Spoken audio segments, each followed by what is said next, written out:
Good morning, everyone. Today is Tuesday, April 15th. Let's go ahead and get into our NASDAQ top-down analysis. So starting here on the weekly, as always, I mark out the previous week low, previous week high, and 50% of that range. And then dropping into the daily, the main thing to take note of is we are still in yesterday's range. And then dropping into the 4-hour. So to go through the price action real quick, as you can see, all of these closes were above 50% here. So that tells us that we want higher prices, which is what we got. We got this move up. We swept these highs right here. And then as you can see, we did get some lower highs here.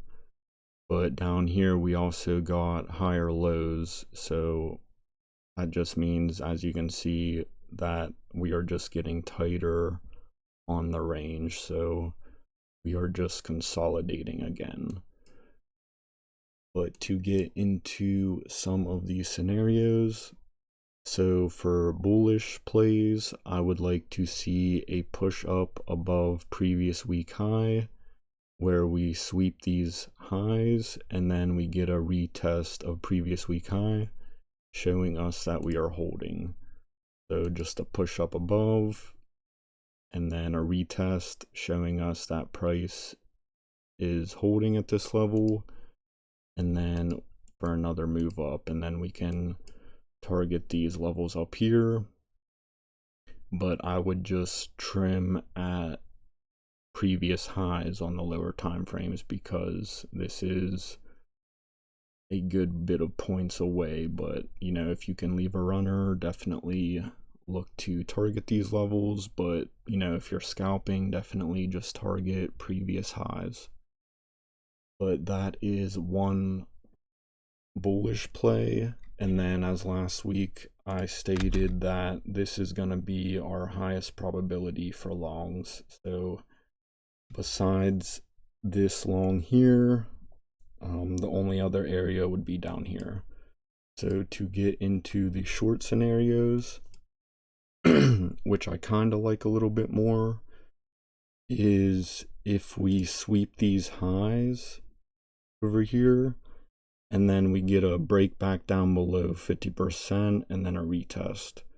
So it's always higher probability for shorts if we sweep these highs first.